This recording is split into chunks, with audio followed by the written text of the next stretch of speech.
बोलो। राधे राधे गुरुजी। जी राधे राधे। मेरे क्या है 24 घंटे गलत विचार चलते हैं, इसलिए मैं आगे नहीं बढ़ पा रही। किसी के घर पे जाती हूँ तो मतलब उससे पहले गलत विचार आ जाते हैं मेरे, तो गलत विचार आने के बाद में अगर मैं जाती हूँ तो क्या मुझे पाप लगता है? मानस पुण्य हो या नहीं पापा, कलयुग का यह परम प्रतापा। कलयुग में जब आप कुछ अच्छा सोचते हैं भगवान के लिए अच्छा, तो उसका पुण्य तो मिलता है। जैसे आपने सोचा कि हम भगवान को भोग लगा रहे हैं, आपने लगाया नहीं पर सोच लिया तो उसका पुण्य मिल जाएगा। पर आपने सोचा कि किसी के बारे में गलत सोचा या अपने अंदर कोई भी गलत विचार आए, तो गलत विचार आने का हमें कोई पाप नहीं लगता, पर हमारे अंदर सही विचार आए तो हमें उसका पुण्य बराबर मिलता है। परंतु बेटा गलत विचार हमेशा तब आते हैं जब हम हमेशा गलत गलत सोचते हैं। जो सोचते हैं वही क्या है, मेरे ऑटोमेटिक हुआ है। 4-5 साल से पहले मैं भगवान का भजन भी गाती तो भी कम हो गया, गलत विचार की वजह से नहीं गा पाती। सुनिए अब हम बता रहे हैं आपको, आप रोज कथा रोज सुनते हैं? हाँ रोज कथा सुनती हूँ मैं आपकी। कब से? हो गए 4-5 महीने। आप निरंतर कथाओं को सुनते रहिए।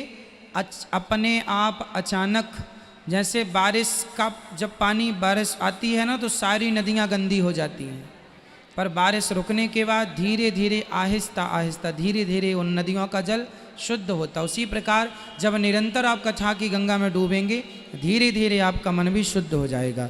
टाइम लगेगा पर शुद्ध जरूर होगा। पर मैं बहुत परेशान हूँ गुरुजी। हाँ हाँ, तो मन तो अशांत हो गई ना जब उल्टे सीधे विचार चलेंगे तो। इसलिए आप कथाओं से अपने आप को जोड़े रखो, पवित्रता आएगी। ठीक है। एक क्वेश्चन और है कि किसी ने बताया है कि प्रेग्नेंट औरत महादेव जी के ऊपर जल चढ़ा सकती है कि नहीं चढ़ा सकती? किसके ऊपर? महादेव जी के ऊपर। हाँ जो प्रेग्नेंट है।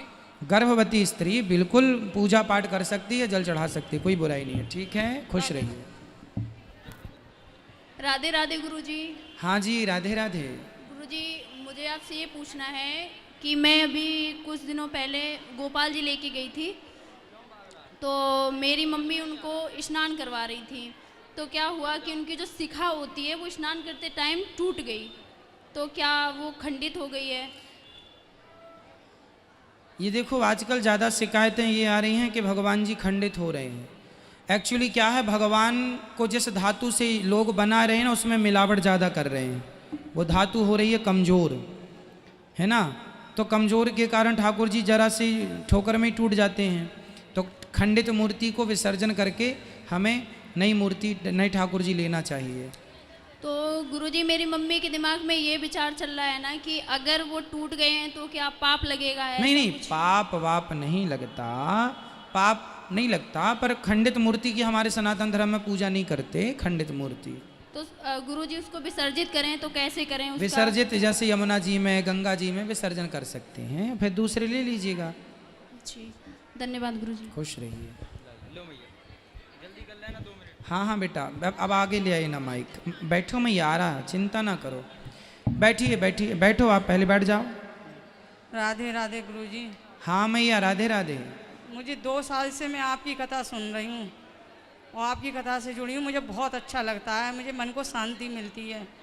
पर गुरुजी मेरी शादी को 26 साल हो गए, मेरे हस्बैंड मेरा साथ नहीं देते हैं, मतलब गलत ही विचार रहते हैं उनको मेरे प्रति। ये मेरी समझ में नहीं आता, इतना भक्ति लाइन में रहते हुए मेरे साथ इतना गलत क्यों होता है।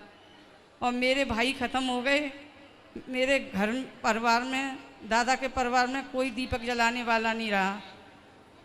ये भी मेरे लिए बहुत कष्ट मिला। आपके बच्चे हैं? हाँ मेरा एक बेटा है, 14 साल का है। हाँ तो वो है, तो कुल दीपक है तो आपका बेटा? नहीं, मेरे भैया नहीं रहे। अच्छा, आपके भाई नहीं रहे? हाँ मेरे भाई नहीं रहे, मेरे दादाजी के कोई वंश नहीं आगे बढ़ा। जी जी। पिता के वंश कोई आगे नहीं बढ़ा। पता नहीं क्या है इस परिवार में कि कोई लड़का नहीं रहा। कोई बात नहीं, कई बार उनका नहीं बढ़ा तो बेटी के द्वारा आपका तो बढ़ रहा है, आपका भी तो मान्य होगा, माना जाएगा। हाँ जी जी जी। बस महाराज जी, मुझे अपने हस्बैंड की तरफ से इतना टेंशन और टॉर्चर है। आपकी कितनी उम्र हो गई? मेरी हो गई 45। चलिए 45 साल के हो गए आप। हाँ जी, ये देखते देखते तो यही आपके आ गया। पति आए हैं यहाँ? वो तो मानते ही नहीं है इन चीज़ों को। तो किन को मानते हैं? वो किसी को नहीं मानते, वो सिर्फ पैसा मानते हैं। ठीक है, तो आप उनको धीरे धीरे कथा से जोड़िए और उनको भी कथा सुनवाने का अभ्यास बनाइए। कथा प्रवेश कर गई तो जितनी गंदी चीज़ें अंदर बैठी अपने आप भाग जाएंगी। बस कथा से एक बार जुड़ जाए कोई। हम तो जोड़ने की कोशिश करते हैं, टीवी फिर भी अब चलाते देखो हैं। ऐसा है कि आप जुड़े हैं तो आप खुश रहो। आपकी किस्मत में जैसा पति मिलना था मिल गया। अब आप क्या चाहते हैं, क्या हो सकता आप ही बताओ। मतलब हम ये चाहते हैं कि बच्चा ऐसा ना बने बस। हाँ तो बेटे को आप कथा से जोड़ो। संस्कार अभी तो बेटा लाए हो अपना?